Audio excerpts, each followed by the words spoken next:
کہ آپ نے جو روایت پڑھی ہے وہ آپ کے ہاں ضعیف ہے، اس کے وہ ابن حجر اسقلانی رحمہ اللہ کے ہاں ضعیف ہے، اس کے اندر زہری ہے۔ تو پھر آگے انہوں نے ایک اور روایت پڑھی حضرت وائل بن حجر رضی اللہ تعالیٰ عنہ سے ابو داؤد سے، میں کہتا ہوں اسی ابو داؤد میں وائل بن حجر سے سجدوں کی بھی رفع دین ہے، وہ بھی پڑھ لیں ذرا، کہ وہ تو یہ بھی کہتے ہیں کہ اللہ کے پیغمبر سجدوں میں بھی رفع دین کرتے ہیں۔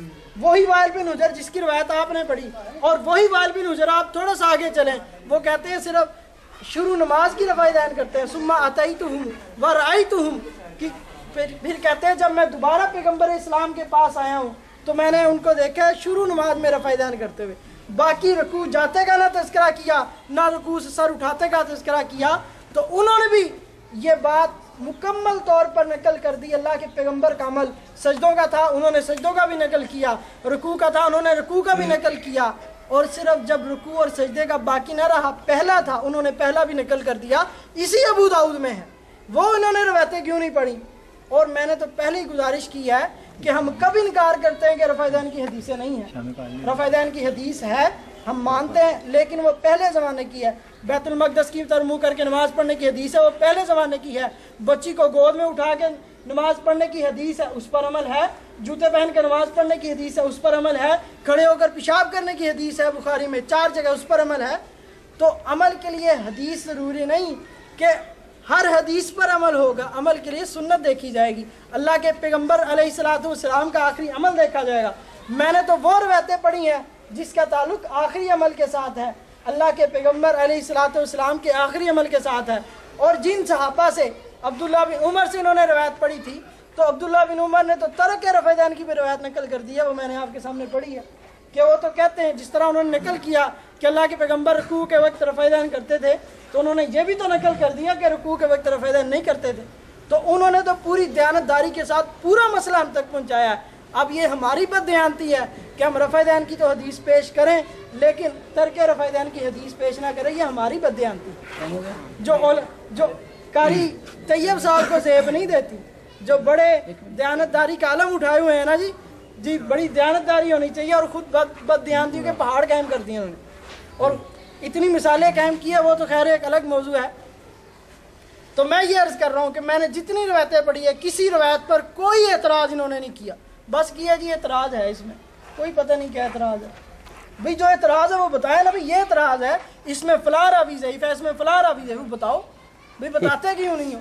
کیونکہ ہے ہی نہیں، وہ سارے راوی سکہ بخاری مسلم والے ہیں، کسی ایک روایت پر اعتراض نہیں کیا، اور جو انہوں نے روایتیں پڑھی تھی میں نے سب کا جواب دے دیا ہے۔ اور جو قنوت والی روایت پڑھی تھی، کہتے ہیں جی اس میں لیس راوی کے بارے میں بتائیں، وہ ضعیف ہے۔ بھئی آپ کے کہنے سے ضعیف تھوڑی ہونا، آپ محدث ہیں، آپ امام بخاری ہیں، جہاں بہت بڑے محدث مجتہد ہیں کہ آپ کی جرح کو تسلیم کر لیا جائے گا، آپ معتبر جرح پیش کریں لیس پر کہ اس پر جرح کیا کیا محدثین نے، میں اس کے جواب دینے کا پابند ہوں۔ بالکل یہ تو نہیں ہے کہ یہ حدیث ضعیف ہے، میں کہتا ہوں آپ ضعیف ہیں تو کوئی مان لے گا؟ ہاں کوئی ڈاکٹری رپورٹ آئے گی تو پھر ہی لوگ مانیں گے نا، اس طرح تو نہیں۔ تو میں یہ کہہ رہا ہوں کہ صرف آپ کے کہنے سے بھی یہ حدیث ضعیف ہے، فلاں راوی ضعیف ہے، اس طرح نہیں چلے گا۔ آپ بتائیں، جس طرح میں نے بتایا کہ آپ نے اس کو منافقین اور کذابین کا ایجنٹ لکھا ہے، آپ بھی بتائیں کہ آپ کی حدیث میں جو راوی ہے اس کو فلاں آدمی نے ضعیف کہا ہے، آپ کہتے ہیں بھی ضعیف ہے، تو اس سے کوئی فرق نہیں پڑتا۔ اب اگلی روایات میں آپ کو سنانا چاہتا ہوں، یہ مسند امام زید، اس میں حضرت علی المرتضیٰ رضی اللہ تعالیٰ عنہ کا عمل منقول ہے کہ حضرت علی المرتضیٰ رضی اللہ تعالیٰ عنہ، نقل کرنے والا کون ہے؟ نقل کرنے والا حسین ابن علی ہے۔ نقل کرنے والا کون ہے؟ حسین ابن علی ہے۔ حسین ابن علی سے نقل کرنے والا زین العابدین ہے۔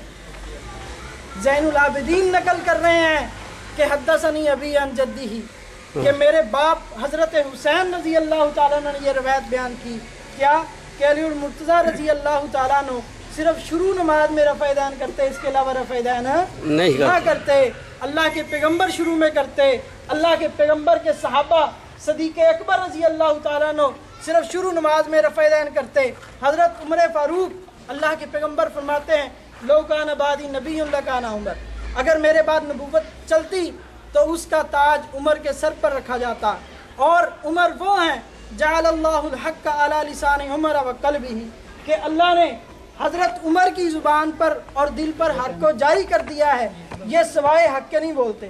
تو حضرت عمر کا فیصلہ یہی ہے کہ عملی فیصلہ یہ ہے کہ شروع میں رفع دین ہے اور کہیں رفع دین نہیں ہے۔ اور یہ حضرت عمر رضی اللہ تعالیٰ عنہ وہ ہیں کہ ایک آدمی نے پیغمبر اسلام کا فیصلہ نہیں مانا تھا، حضرت عمر نے اس کی گردن اڑا دی تھی۔ مولانا صاحب بڑی لمبی چوڑی گفتگو کی ہے آپ نے، ماشاءاللہ۔ یہ ایک حدیث ہے، باب و رفع الیدین عند الرکوع۔ اچھا جی، یہ امام ترمذی رحمہ اللہ نے عنوان قائم کیا ہے۔ مولانا صاحب میں بار بار کہہ رہا ہوں آپ کو کہ آپ نے کہا ہے کہ ترجمۃ الباب سے مسئلہ ثابت، میرے ذمہ لگایا آپ نے کہ ترجمۃ الباب سے آپ کہتے ہیں کہ مسئلہ ثابت نہیں ہوتا، اور آپ نے امام بخاری رحمہ اللہ کے متعلق کہا ہے کہ فقہ البخاری فی تراجم میں۔ آپ کو مولانا صاحب اس قدر آپ فاش غلطیاں کر رہے ہیں، تراجم ہے یا تراجم ہے؟ پہلے آپ یہ تو بتلائیں ذرا، آپ اپنی علمی سطح تو دیکھیں۔ تراجمہ یا تراجم، تراجمن اس کا معنی ہوتا ہے ایک دوسرے کو رجم کرنا، تو ترجمہ اس کی جمع تراجم ہے۔ فقہ البخاری یہ فی تراجم میں، کہ بخاری کی فقہ جو ہے نا اس کے تراجم میں ہے۔ میں بار بار آپ کو کہہ رہا ہوں کہ آپ نہ میری بات کو صحیح طریقے سے سمجھ سکتے ہیں کیونکہ آپ کا علمی معیار بہت تھوڑا ہے، تو لہذا اس پہ آپ غور کریں کہ آپ اتنی فاش غلطی کرتے ہیں۔ فقہ البخاری فی تراجم، تو یہ آپ نے ترمذی کی روایت پڑھی آپ نے کہ امام ترمذی نے اس کو صحیح کہا، حسن کہا۔ یہ میں امام ترمذی کی ایک روایت پڑھنے لگا ہوں اور آپ نے عنوان قائم کیا ہے